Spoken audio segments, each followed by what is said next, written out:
بسم اللہ الرحمن الرحیم۔ السلام علیکم ورحمۃ اللہ۔ 7 کلاس ہم اپنا باب دوم پڑھ رہے ہیں، ایمانیات اور عبادات کا سیکنڈ چیپٹر ہم پڑھ رہے ہیں، دعا کی اہمیت و فضیلت، جس کے لیکچر نمبر 1 میں ہم نے معنی و مفہوم اور اہمیت یہاں تک پڑھ لی تھی۔ اب ہمارے پاس پیج نمبر 19 اور لیکچر نمبر 2 ہے، تو ہم دیکھتے ہیں کہ نیکسٹ کیا ہے۔ نبی اکرم صلی اللہ علیہ وآلہ وسلم اکثر اللہ تعالیٰ کی بارگاہ میں ہاتھ پھیلا کر دعا مانگا کرتے تھے، یعنی کہ حضور اکرم صلی اللہ علیہ وآلہ وسلم زیادہ تر اللہ تعالیٰ کی بارگاہ میں ہاتھ پھیلا کر دعا مانگا کرتے تھے۔ سب سے پہلے اللہ تعالیٰ کی تسبیح بیان کرتے، یعنی کہ حضور اکرم صلی اللہ علیہ وسلم کی دعا کا طریقہ کیا ہے، اب ہم یہ پڑھنے لگے ہیں کہ سب سے پہلے اللہ تعالیٰ کی تسبیح کرتے، یعنی کہ اللہ تعالیٰ کا ذکر کرتے تھے، پھر اس کے بعد اس کی حمد و ثنا کرتے تھے، یعنی کہ اللہ تعالیٰ کی جو ہے وہ تعریف کرتے تھے، پھر اس کے بعد اس کی نعمتوں اور رحمتوں کا شکر بجا لاتے، جو اللہ تعالیٰ نے انہیں رحمتیں دی ہوئی تھیں، جو نعمتیں دی ہوئی تھیں، ان سب کا شکر ادا کرتے تھے، اور سب سے آخر میں یہ سب کچھ کرنے کے بعد سب سے آخر میں اپنی خواہش کا اظہار کیا کرتے تھے، یعنی کہ آخر پہ وہ چیز بولتے تھے یا وہ چیز مانگتے تھے جو حضور اکرم صلی اللہ علیہ وسلم کو چاہیے ہوتی تھی۔ صحابہ کرام رضی اللہ تعالیٰ عنہ اور اولیاء اعظام رحمۃ اللہ علیہم کا بھی یہی طریقہ تھا، یعنی کہ جس طرح حضور اکرم صلی اللہ علیہ وآلہ وسلم دعا مانگتے تھے، اسی طرح صحابہ کرام اور جو اولیاء تھے ان کا بھی یہی طرز تھا۔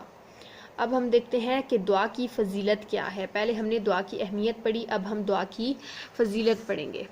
نبی اکرم صلی اللہ علیہ وآلہ وسلم نے دعا کی فضیلت بیان کرتے ہوئے اسے مومن کا ہتھیار قرار دیا ہے، یعنی کہ جو دعا ہے وہ مومن کا بہت بڑا ہتھیار ہے۔ کیونکہ جو دعا ہے اس سے تقدیر بدل جاتی ہے، انسان کا کچھ بھی لکھا ہوا تبدیل ہو سکتا ہے صرف اور صرف دعا سے۔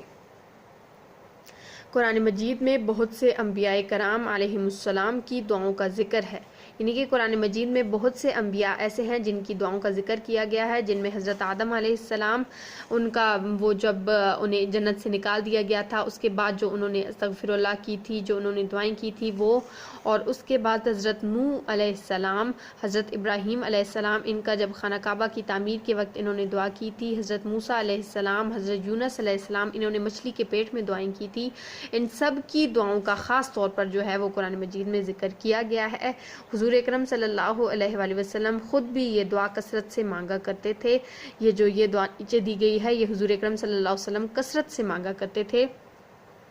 کہ ربنا آتنا فی الدنیا حسنۃ وفی الآخرۃ حسنۃ وقنا عذاب النار، کہ اے اللہ، اے ہمارے پروردگار، ہم کو دنیا میں بھی نعمت عطا فرما اور آخرت میں بھی نعمت عطا فرما اور دوزخ کے عذاب سے محفوظ رکھ، یعنی کہ نہ صرف ایک طرف دنیا مانگی ہے، نہ صرف ایک طرف آخرت مانگی ہے، بلکہ دنیا اور آخرت کو اکٹھا مانگا ہے کہ دنیا میں بھی نعمت عطا فرما اور آخرت میں بھی نعمت عطا فرما اور دوزخ کے عذاب سے ہمیں بچا لے۔ کوئی دعا اللہ تعالیٰ کی کسی حکمت کے تحت درجہ قبولیت حاصل نہ کرے تو اللہ تعالیٰ قیامت کے روز اس دعا کا بہترین بدلہ عطا فرمائیں گے،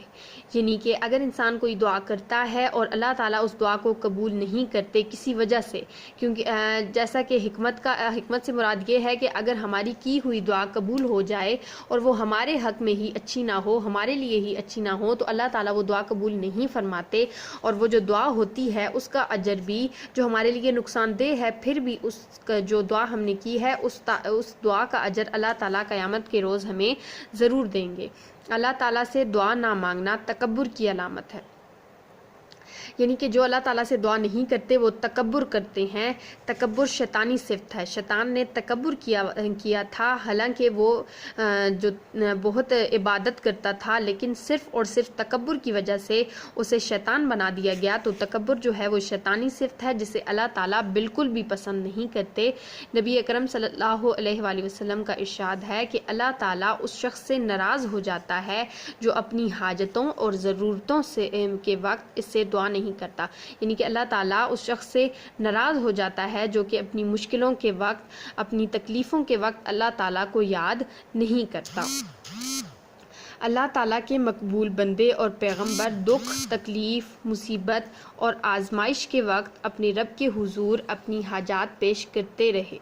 اس کی نعمتوں کا شکر بجا لاتے، مشکل حالات میں اس کی رضا پر صبر کرتے اور آخرت میں کامیابی کے لیے دعائیں مانگتے رہتے۔ یعنی کہ جو اللہ تعالیٰ کے مقبول بندے ہیں، جو پیغمبر ہیں، ان سب کے سب نے اپنی تکلیفوں میں، اپنی مصیبتوں میں، اپنی آزمائشوں میں اپنے رب کے آگے سر جھکایا ہے، اپنے رب سے مانگا ہے، اس کی نعمتوں کا شکر ادا کیا ہے، اور اس نے جو مشکلیں دی ہیں ان پر صبر کیا ہے، اور اسی وجہ سے انشاءاللہ وہ آخرت میں کیا ہو جائیں گے؟ کامیاب ہو جائیں گے۔ اس طرح سے ہمارا یہ تھا لیکچر نمبر 2۔ اب ہم انشاءاللہ لیکچر نمبر 3 میں دعا کے آداب پڑھیں گے۔